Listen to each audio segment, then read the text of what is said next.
Nós já estamos há muito, mais precisamente desde o capítulo 19, versículo 28, na última semana, no registro da última semana de Jesus, aqui na terra. Mas em especial, no capítulo 22, 1, até o finalzinho do capítulo que vamos terminar hoje, querendo Deus, são as últimas horas de Jesus antes da crucificação.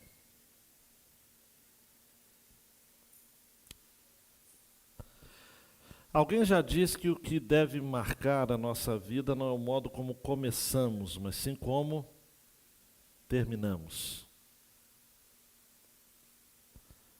Eu conheço muita gente que começou bem, começou como fenômenos, começou como promessa e terminou muito mal. Se você fosse fazer uma pesquisa nisso em todas as áreas, futebol,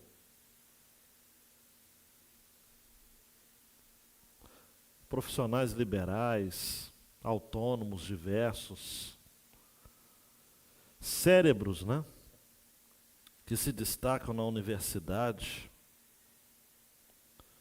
e que depois de um tempo simplesmente somem, desaparecem.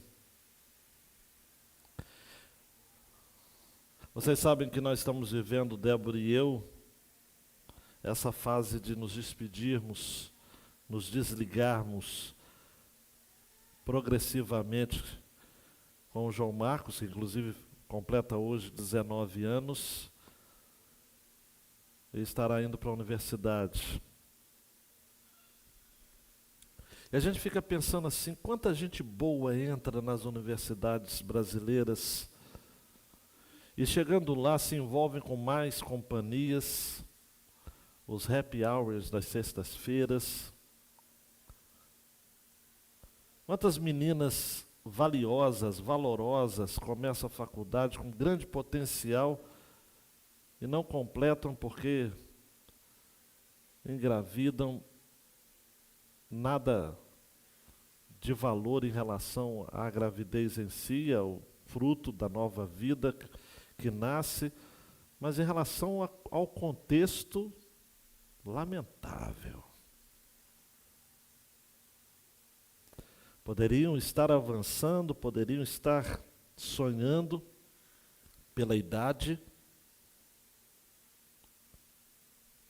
e interrompem seus sonhos. Repito, para deixar bem claro, porque culto gravado e você aqui, não estou dizendo que a maternidade mata sonhos. A maternidade fora do tempo, sim. O modo como você termina, isso é que conta. Jesus terminou muito bem. Começou bem e terminou melhor ainda. Ele é um exemplo para nós de um homem justo, e por isso que a temática da mensagem deste domingo e do domingo que vem é o justo juiz, ou o justo Jesus, para ser preciso. Um Jesus que, a despeito de ser justo, está diante de uma grande injustiça. Por isso que, dando um toque aí, Mateus, eu coloquei Jesus é o justo que foi injustiçado para que nós, injustos, sejamos justificados. Depois daquele episódio do domingo passado que eu narrei para vocês, em que Pedro se lembra da palavra do Senhor de que ele o negaria, Jesus continua naquele contexto de julgamentos. Nós teríamos que fazer uma reconstrução de Mateus, Marcos, Lucas e João sobretudo Mateus, Marcos e Lucas, para tentar entender a complexidade daqueles momentos, daquelas horas. Charles Swindoll, no seu livro Cordeiro de Deus, nos ajuda. Ele fala que foram 6 julgamentos. Me perdoe a rudeza da palavra, foi um joga Jesus para cá, joga Jesus para lá, durante muito tempo. Anás e Caifás, os sumos sacerdotes da época, que eram sogro e genro, respectivamente. Jesus foi enviado para Herodes, porque Jesus era galileu e Herodes era governador daquela região. Jesus está diante de Pilatos, que era um procurador romano, alguém que era o representante de Roma ali na Palestina, que não gostava de judeu. Não havia ainda essa terminologia, mas existe um antissemita clássico, ele se chama Pôncio Pilatos. Ele detestava, ele tinha nojinho de judeus. Ele achava aquele julgamento que Jesus estava sendo submetido uma palhaçada. Tanto é que chegou um determinado tempo que ele lava as mãos na mesa de Pilatos, ou na tribuna de Pilatos, havia uma placa em latim, escrito: aqui se encerra toda confusão. Ele era o cara para resolver as coisas. Mas a mulher de Pilatos começou a ter pesadelos com Jesus. Não me pergunta por quê. E a mulher de Pilatos, gente, o homem sabe que quando a mulher fica encucada com alguma coisa, é problemático. A mulher de Pilatos começou a falar: meu bem, esse homem é justo.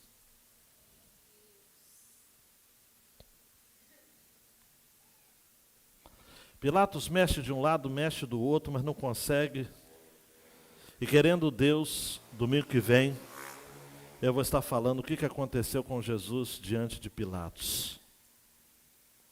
Mas ele tem que lavar as mãos e dizer: olha, eu estou inocente desse negócio.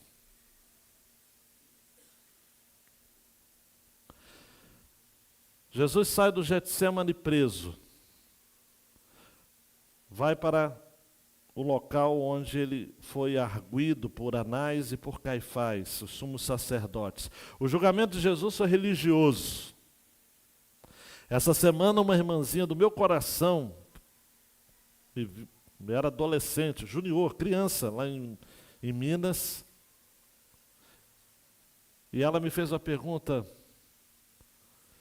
olha, um pastor falou o nome do cidadão, ele pregou que Jesus era fariseu. Eu falei: olha, tem gente doida para tudo quanto é coisa nessa vida. Tem muita gente que fala isso. Mas eu confesso que eu não consigo entender como que Jesus teria sido fariseu, do partido dos fariseus. Jesus era um cara sem partido. Jesus sim era sem partido. Os fariseus odiavam Jesus. Jesus era um rabi popular. Jesus era um pregador de ar livre. Beto lembra disso. Ar livre. Pregador de ar livre. Ele não era alguém ligado a nenhuma instituição em Israel. Ele era alguém que incomodava a todos. Por isso que ele sofreu julgamento político, julgamento civil e julgamento criminal. A primeira acusação que fizeram de Jesus é blasfêmia. Ele se dizia filho de Deus. Aí Pilatos, representando Roma, falou o seguinte: mas isso não é passível de morte. Vocês que inventaram esse cara se viram com ele. Eu não vou legislar aqui um assunto religioso. Os fariseus, os saduceus, os principais sacerdotes, toda aquela elite religiosa falaram o seguinte, se reuniram e falaram assim: e agora? Blasfêmia não vai dar morte. E a gente não tem ordem para apedrejar, porque pela lei de Moisés a gente até pode apedrejar, Mas a gente não pode, nós não temos direito a exercermos a pena capital. A pena capital era própria de Roma. Então, em conluio, eles mudaram a acusação. Estudantes e formados de direito, eles fizeram isso. Vamos mudar a acusação, então. Vamos falar que o crime dele é sedição. S-E-D-I-C cedilha A-O. Isto é, importunação pública. Ele é um agitador. Aí Pilatos falou, agitação política, isso não pode. Aí sim, é passível. Mas eu não vi nada nesse homem como agitação. E aí houve toda uma manobra, vou usar um termo que talvez choque seus ouvidos, mas uma maracutaia. Buscaram recursos da lei de maneira completamente absurda, espaços, brechas da lei. E a morte de Jesus, amados, não foi uma morte com pena judaica, foi uma pena romana. Crucificação não é morte de judeu, é morte de romano, insuflada pelo Estado romano. A crucificação é uma tortura que foi criada pelos fenícios e aperfeiçoada pelos romanos. Aperfeiçoada cheio de aspas, né? Porque eu não sei como é que vai se aperfeiçoar uma morte tão trágica desta. Mas esse texto de hoje, Jesus, o justo, ele primeiro sofre na mão dos seus zombadores. Ninguém impediu que Jesus fosse entregue, por exemplo, a homens sedentos de violência, a torturadores. Jesus foi torturado severamente, amados, sem qualquer tipo de acusação formal contra ele. No passado recente da história brasileira, isso também era comum. A pessoa não era julgada formalmente, mas sofria as sanções da lei arbitrariamente. Foi isso que Jesus passou. Nós vamos estar vendo aqui. E aí depois, todo alquebrado, literalmente, é a segunda porção da mensagem desta noite, ele vai para diante do Sinédrio, que é uma organização, uma instituição religiosa. 71 membros, em sua maioria saduceus. E ali Jesus tem que responder duas perguntas. Primeiro, você é o Cristo? Segundo, você é o Filho de Deus?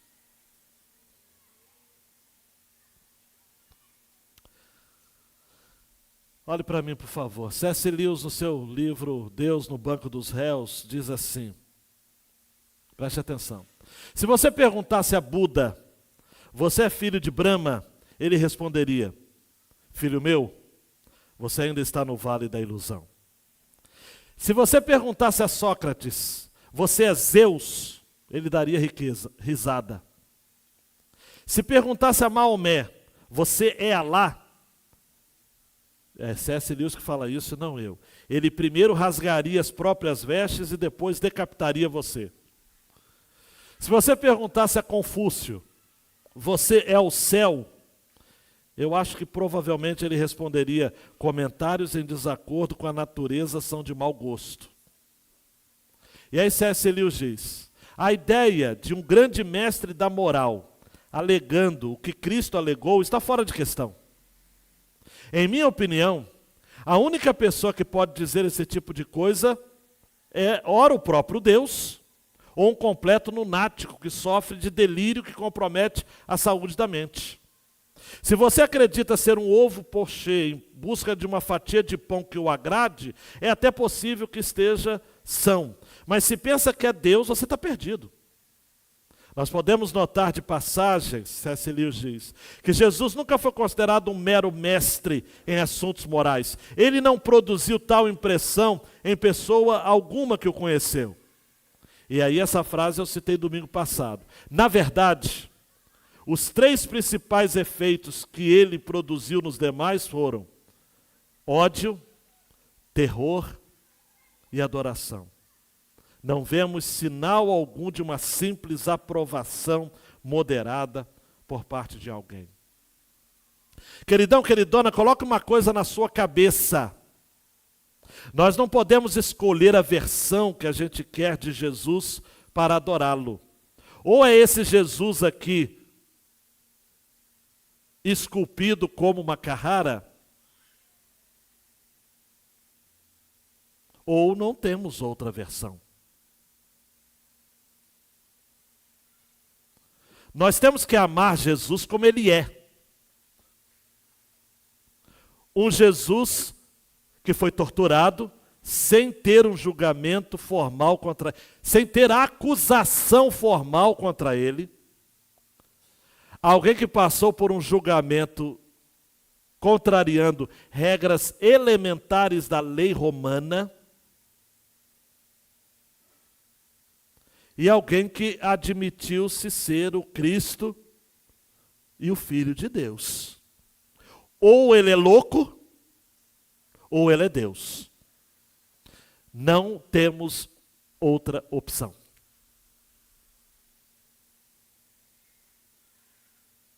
Qualquer outra coisa é fantasia. É delírio da sua cabeça e da minha. Ou a gente está diante do Filho de Deus, ou a gente está diante de um fanfarrão patético, lunático, doente. Qualquer outra coisa é aquilo que Jesus realmente não pretendeu que qualquer pessoa tivesse dele tal impressão. Diante de Jesus, parafraseando C.S. Lewis, ou você tem ódio, ou você tem terror, ou você o adora.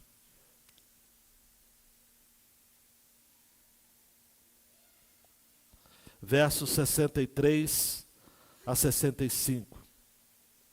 Os homens que detinham Jesus zombavam dele, davam-lhe pancadas e colocando uma venda sobre os olhos dele, diziam: profetize, quem foi que bateu em você?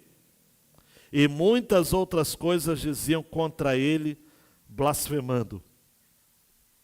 Mateus, Marcos e Lucas apontam essa situação aqui. Jesus sendo alvo de zombaria e de pancadaria. Aqueles que prenderam Jesus no Getsêmani, agora zombaram dele. Jesus foi esbordoado, cuspido e espancado. Pasmem vocês, na casa do sumo sacerdote. Aos olhares do sumo sacerdote, isso daqui não foi num canto da Baixada Fluminense. Isso daqui não foi num beco da nossa cidade de Angra dos Reis. Não foi num lugar, foi numa via sacerdotal, pública e sacerdotal. Jesus era um prisioneiro do sumo sacerdote.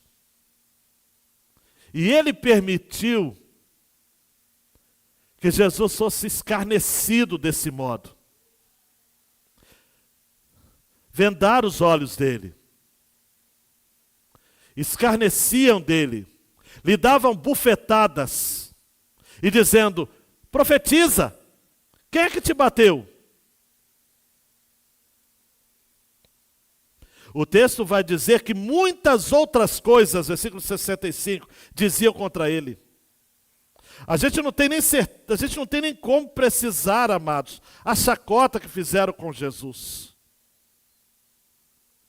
A indignidade a que Jesus passou neste episódio aqui.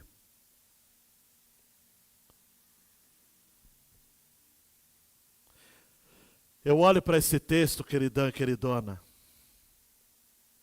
e eu vejo que o Flávio Gouveia de Oliveira, que é um comentarista, pastor presbiteriano, está nessa mesma linha. Dessa mesma forma que o mundo trata muitas coisas sérias até hoje. Ou você acha que mudou? Julgamento precipitado, humor agressivo, violência gratuita e desrespeito a direitos humanos básicos. Eu lhes pergunto, mudou alguma coisa? Jesus sofria isso porque ele era galileu. Se ele fosse alguém de classe nobre, de família, de pedigree, mas tudo em Jesus foi potencializado, primeiro por conta de sua origem. Ah, pastor, só está sendo muito, está pegando. Não, mas por quê? Pilatos não mandou escrever a tabuleta acima da cruz dizendo Jesus Nazareno, rei dos judeus. Ele era de Nazaré. Ele era da Galileia. Me permita a rudeza da linguagem, ele era gentalha. Ele era da periferia. Ele era de comunidade. Esquecida pelo poder, dilapidada pelas autoridades, mal vista pelos religiosos. Às vezes a gente olha esse texto, isso causa indignação, porque a gente sabe que é Jesus. Mas a pergunta que não quer calar é, você indigna também em relação àqueles nossos próximos, que também são alvos do mesmo tratamento, apenas por serem suspeitos de cometerem algum tipo de crime ou delito? Por serem negros? Por serem nordestinos, por serem pobres. Jesus aqui se identifica com você, que é alvo de algum tipo de preconceito.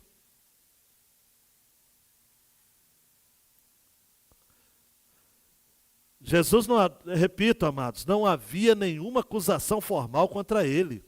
Uma jurista chamada Maria Durvalina de Araújo fez um estudo sobre o julgamento de Cristo, irregularidades e atrocidades, lei mosaica e processo de Jesus, e ela demonstrou nesse trabalho substancioso irregularidades jurídicas nesse processo.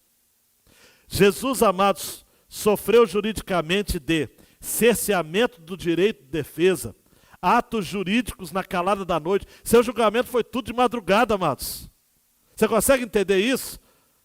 O julgamento de Jesus começou 3 horas da manhã, 9 horas da manhã ele já estava na cruz.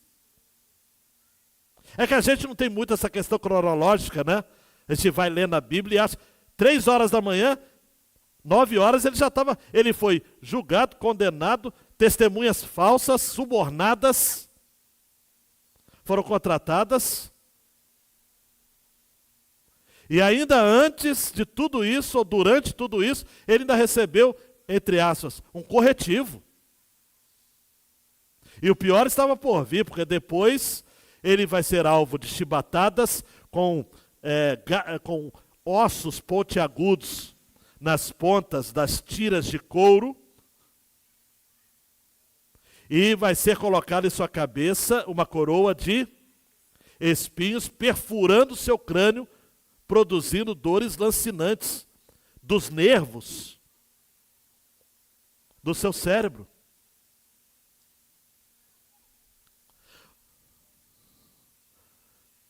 Queridão, queridona, não é pouca coisa não, tá? Não é para você achar que o sacrifício de Cristo na cruz do Calvário foi algo banal. A salvação é pela graça, mas nunca foi de graça. Custou um preço muito alto. Depois disso, Jesus foi para o Sinédrio, 66 a 71. Logo que amanheceu, por volta aí de 6 horas da manhã, já de sexta-feira, reuniu-se a assembleia dos anciãos do povo, tanto os principais sacerdotes como os escribas, e o conduziram ao sinédrio, onde lhe disseram: se você é o Cristo, diga-nos. Então Jesus lhes respondeu: se eu disser, vocês não vão acreditar. E se eu perguntar, vocês não vão me dar resposta. Não me darão resposta. Desde agora o Filho do Homem estará sentado à direita do Deus Todo-Poderoso. Todos perguntaram: então você é filho de Deus? Jesus respondeu: vai ser corajoso assim, lá em Jerusalém. Vocês dizem que eu sou. Eles disseram: que necessidade ainda temos de testemunho? Porque nós mesmos ouvimos que ele falou. Acompanhe comigo aqui. Não dá para fazer uma visita teleguiada. Mas Jesus sai do pátio do sumo sacerdote, depois dessa sessão de tortura. Ele vai para a câmara do concílio. Uma sala que era chamada Sala de Pedras Lavradas. Ali, a acusação religiosa foi, como eu já disse, blasfêmia. Mas blasfêmia não é crime passível de pena de morte. Esperaram, então, passar a madrugada para se reunir a fim de acusá-lo formalmente como conspiração contra César. Aí era um crime político. E só o sinédrio poderia referendar uma acusação política. Porque era o mais alto tribunal religioso dos judeus. A ele faziam parte os sumos sacerdotes, os chefes religiosos e os professores da lei. Foi uma reunião ilegal. Por que foi ilegal? Porque as autoridades que chamaram Jesus ao julgamento já haviam condenado, antes de interrogá-lo. Em Marcos 14:2, Lucas também vai registrar, eles estavam planejando fazer isso depois da festa. Mas Judas se precipitou ao procurar os principais sacerdotes. Se precipitou do ponto de vista humano. E isso adiantou o processo. Olha para mim, é de Deus, né? Porque quando eles falaram o seguinte: Jesus vai ser condenado depois da festa da Páscoa, porque senão vamos ter um levante popular. Mas a profecia, ou as profecias, diziam que Jesus seria condenado na Páscoa. Então tinha que ser na festa. O diabo então possuiu o coração de Judas e o levou a se precipitar, procurando os principais sacerdotes para entregar a Jesus.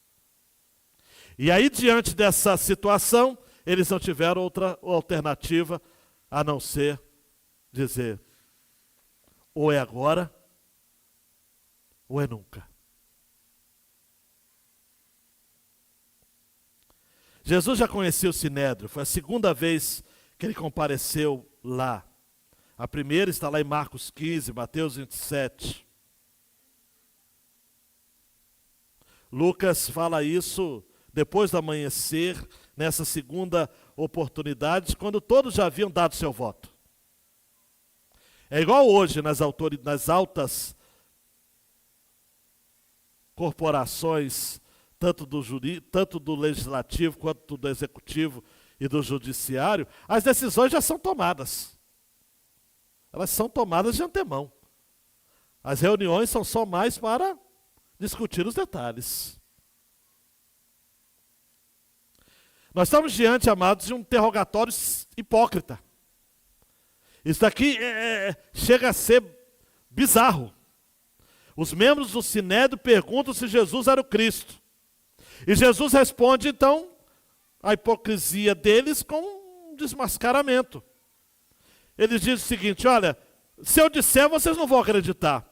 E se eu perguntar, vocês também não vão me responder. Então eu quero que vocês saibam, versículo 69, que o Filho do Homem estará sentado à direita do Deus Todo-Poderoso. Aí Jesus cutucou a onça, como diz popularmente, com a vara curta. Falou assim: quer saber de uma coisa? Daqui a pouco eu vou estar sentado lá, no trono do Deus Todo-Poderoso. Tá? Quando perguntaram a segunda vez, então você é filho de Deus? Ele falou: vocês é que estão dizendo, né? Porque Jesus sabia que a acusação a ele era de blasfêmia. Se ele fala eu sou, ele estaria blasfemando, pelo menos dando munição, dando prova. Ele estaria fazendo aquilo que em direito chama levantar provas contra si mesmo, o que é uma impropriedade jurídica. Ninguém pode produzir provas contra si mesmo. As provas precisam ser feitas por quem acusa.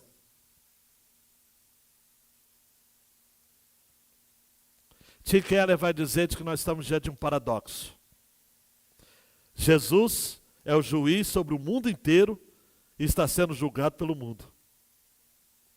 Jesus deveria estar na cadeira de juiz e agora está no banco dos réus. É o reino de ponta cabeça. E diferentemente de Pedro, queridão e queridona, Jesus não se intimida. Ele fala: só não vai adiantar eu falar quem sou, porque vocês não vão crer. Vocês acham que eu sou filho de Deus? Vocês estão dizendo. Ao invés de dizer eu sou Cristo sofredor, tadinho de mim, ele diz eu sou o vencedor, eu vou estar na direita do Deus Todo-Poderoso. Jesus faz alusão aqui à sua glorificação. Marcos vai dizer que Jesus falou não apenas da sua glorificação, mas da sua segunda vinda também. Tanto é que ele usa o termo Filho do Homem, o Messias. Foi uma sentença condenatória também. Tanto é que o texto termina dizendo: que necessidade ainda temos de testemunho? A sentença de morte de Jesus já foi lavrada. O seu caminho era a cruz. E eu gosto de pensar, queridão e queridona, de que o caminho de Jesus era a cruz para que o nosso caminho fosse o céu. Faltava apenas Pôncio Pilatos bater o martelo.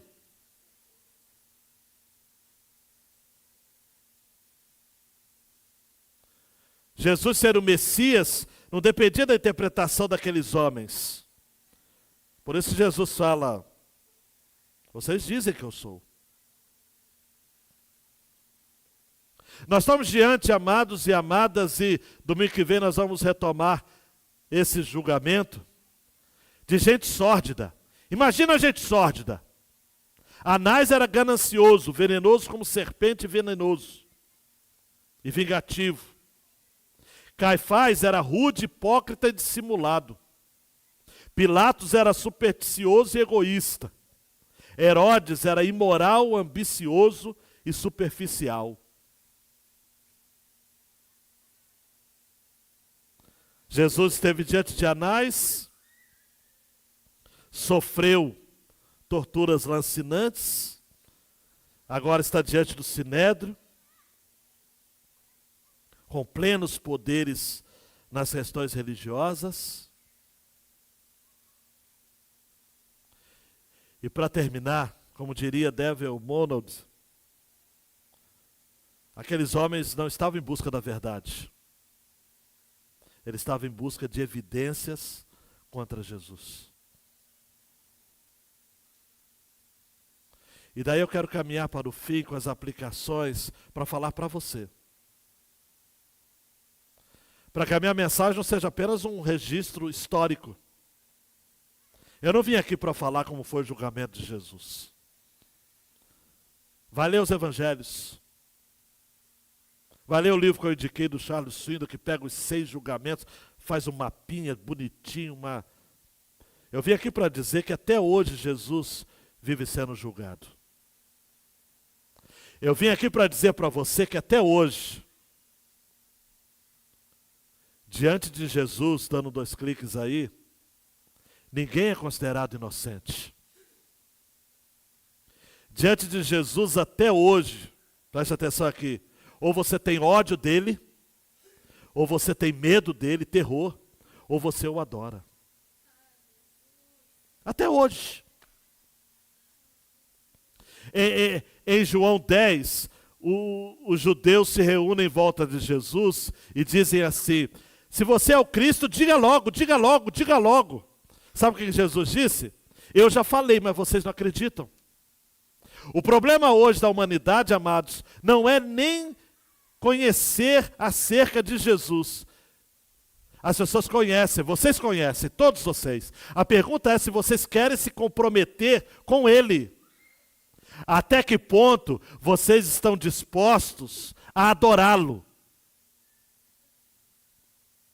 Até que ponto vocês querem fazer parte do seu rebanho? Porque Jesus disse, está lá em João 10, vocês não creem porque não são das minhas ovelhas. As minhas ovelhas ouvem a minha voz, eu as conheço e elas me seguem. Eu lhes dou a vida eterna, jamais perecerão e ninguém as arrebatará da minha mão.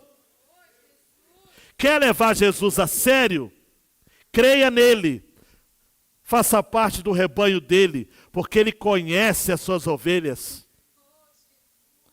A questão não é você conhecê-lo, é ele lhe conhecer. O grande barato da história não vai ser no dia final as pessoas disserem, eu sei quem é o Senhor. Porque Mateus vai registrar no Sermão do Monte de Jesus, de que muitos me dirão naquele dia, Senhor, Senhor, em seu nome não expulsamos demônios, em seus nomes não fizemos milagres, em seu nome não profetizamos. Jesus vai dizer, eu nunca vos conheci. O problema não é conhecer a Jesus, é ser conhecido por Ele. Em Atos dos Apóstolos, um grupo estava expulsando demônios em nome de Paulo. O diabo falou o seguinte, eu conheço Paulo, sei quem é Jesus. E vocês? Quem são? Eu olho daqui do púlpito, atenção, você de cima, eu vejo crentes aqui de 2ª geração, de 3ª geração. E eu li uma vez, o Drescher fala isso. Na 1ª geração, os crentes conheciam a Jesus. Na 2ª geração, são os filhos de crentes, eles conhecem Pedro sobre Jesus. Na 3ª geração, Marco Giovanni, eles não conhecem nada de Jesus. É muito comum a gente ver isso na igreja. 30 anos eu acompanho vocês. Ah, pastor, mas tem exceções? Graças a Deus pelas exceções. Mas 1ª geração, amados, os crentes na crista do avivamento. A 2ª geração são pessoas que vieram e ainda dependeram desse rescaldo de bênção. Mas foram tão negligentes que na 3ª geração, apenas na 3ª geração, tem gente que não sabe nada de Jesus. Quem é ovelha é conhecido por Jesus. Jesus chama pelo nome. Quem é ovelha conhece a voz do seu pastor. Você pode dizer amém? Porque tem experiência própria.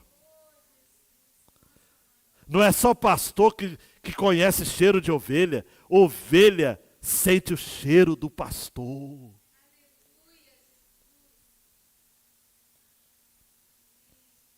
E o que você está fazendo? Qual a sua resposta diante de Jesus? Segundo aplicação. Até hoje Jesus continua sendo julgado pela opinião pública. E cabe a você escolher qual será o seu testemunho a respeito dele. É muito comum a gente ver noticiários como os evangélicos são tratados pela mídia de modo diferente de qualquer outro grupo. E eu sei que nós temos os nossos problemas. Eu sei que nós temos as nossas mazelas e alguns de nós realmente merecem estar nas páginas policiais, inclusive. Mas, queridão, queridona, isso não tem nada a ver com Jesus. A mídia, ela é interessante porque, quando é relacionada a outras vertentes religiosas, não se questiona a religião em si, mas a pessoa que cometeu o delito. Agora, quando a pessoa é cristã e, sobretudo, evangélica, diz claramente ali, evangélico. Porque a sociedade odeia Jesus. Jesus está sendo julgado até hoje pela opinião pública. E aí você precisa colocar uma coisa na sua cabeça. Jesus não é apenas uma figura apropriada para uma pintura bonita. Jesus não é um herói de um romance. Jesus não é um modelo para uma escultura ou tema de uma canção. Jesus é aconchego, é luz, é alegria, é esperança, é salvação, é um amigo que não nos abandona jamais, que nos levanta quando estamos prostrados. Agora, a verdade é que nós nunca sabemos que Jesus é tudo de que precisamos, até Ele ser tudo que temos. Se Jesus é tudo que você tem, então, e só então, você vai descobrir que Jesus realmente é tudo que você precisa. Essa nossa sociedade, ela é assim. Busca Jesus quando está a coisa ruim. E aí depois vive a sua própria vida. Não pode ser assim. Não pode. Jesus. Jesus é mais glorioso que o nome de César. O seu nome é mais sonoro do que Beethoven. Ele é mais vitorioso que Napoleão. Ele é mais eloquente do que Demóstenes. Ele é mais paciente do que Lincoln. O nome de Jesus representa vida e amor. O nome de Jesus é um perfume maravilhoso. Jesus é o sem pátria. Se fosse nascido nos nossos dias, seria palestino da Cisjordânia. Mas ele, o homem de dores, segundo Isaías 53, é através dele que o filho pródigo pode voltar a ser chamado de filho, de volta ao lar.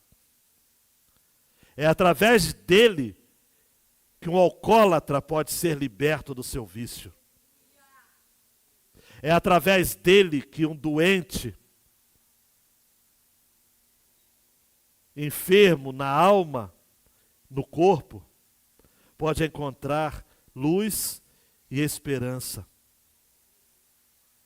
Só Jesus pode transformar uma prostituta em uma rainha. Só Jesus pode em seu odre recolher cada uma das suas sofridas lágrimas. Só Ele tem poder de perdoar pecados. Só Ele pode tirar nossa culpa e tomar sobre si os nossos pecados. Porque Ele é Filho de Deus, é sem pecado, é justo, não nasceu da semente de Adão, se tornou homem pelo poder do Espírito Santo de Deus. É esse Jesus que está aqui e que está lhe chamando a ter um relacionamento com Ele. O torturado Jesus. O Jesus que nos nossos dias seria retratado certamente conforme muitos que moram nas nossas periferias, alvo de preconceitos, de intolerâncias. Esse, o nosso Jesus, é aquele que recebeu uma pena capital em nosso lugar. Seu julgamento precisou ser estupidamente adulterado para que fossem cumpridas as Escrituras. Sobretudo, aquela que Isaías disse no seu texto clássico. Ele foi oprimido e humilhado, mas não abriu a boca. Como cordeiro foi levado ao matadouro, e como ovelha muda diante dos seus tosqueadores, ele não abriu a boca. Pela opressão e pelo juízo, ele foi levado. E de sua linhagem, quem se preocupou com ela? Porque ele foi cortado da terra dos viventes. Foi ferido por causa da transgressão do meu povo. Designaram-lhe a sepultura com os ímpios, mas com o rico esteve na sua morte. Embora não tivesse feito injustiça e nenhum engano fosse encontrado em sua boca. Todavia, ao Senhor agradou-lhe esmagá-lo, fazendo-o sofrer. Quando ele der a sua alma como oferta pelo pecado, verá a sua posteridade e prolongará os seus dias, e a vontade do Senhor prosperará nas suas mãos. Ele verá, aleluia, o fruto do trabalho de sua alma e ficará satisfeito. O meu servo, o justo, dê um clique aí, Mateus, com o seu conhecimento justificará a muitos, porque as iniquidades deles levará sobre si. Jesus é o justo que foi injustiçado para que nós, injustos, sejamos hoje justificados. Abaixa a cabeça, queridão, queridona. Qual resposta você dará? Vai continuar com o seu cristianismo meia boca? Vai continuar sem se comprometer com Jesus? Com a causa do Evangelho? Vai continuar brincando? Vai continuar oferecendo para Jesus o que lhe sobra do tempo, da sua energia, da sua saúde e o que resta da sua vida? Ou vai adorá-lo com tudo o que você é? Entendendo que o justo se tornou injusto para que nós, injustos, fôssemos considerados justos. E a sua obra foi completa. Tudo ele fez por mim e por você. Para que hoje pudéssemos adorá-lo.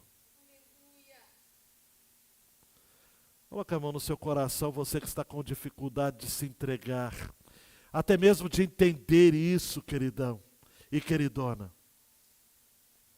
Você vai sair daqui dizendo: eu ouvi mais uma mensagem, mas por que você não coloca uma coisa na sua cabeça? Essa é a mensagem. A mensagem de salvação. Você que está na classe de batismo, ou você que vai entrar na classe, é o passo a passo. O Evangelho, disse Tim Keller, não é o beabá da vida cristã, é o abecedário completo. Jesus é a causa primária, por ele, Jesus é a causa intermediária, por meio dele, e Jesus é a causa final, para ele são todas as coisas. Jesus não é um personagem histórico que ficou lá atrás, no passado, fotografado. Jesus é real.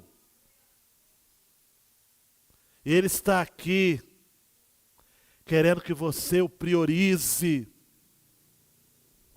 querendo que você se comprometa com ele, com a causa dele, abandone os seus pecados e creia em Jesus como seu único e suficiente Salvador. Preste atenção nisso. Ou Jesus é tudo que você tem, ou ele nunca será tudo que você precisa.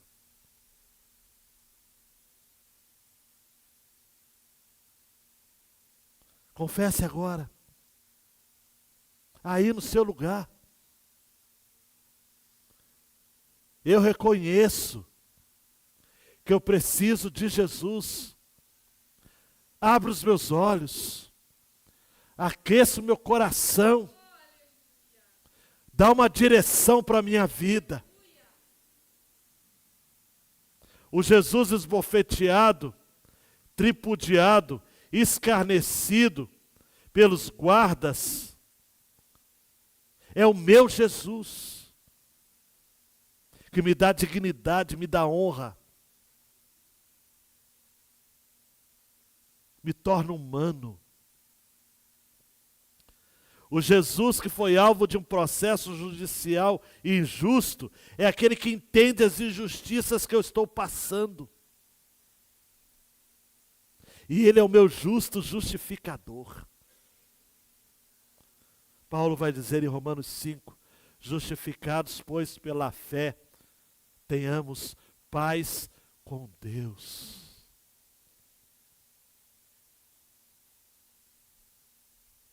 Deus, o teu povo precisa sair daqui nesta noite com isso, com Jesus na veia, com Jesus no coração, com Jesus o tempo todo. Não dá para sair daqui com uma visão religiosa apenas. Não. Dá não. Dá não. Faz isso, Jesus.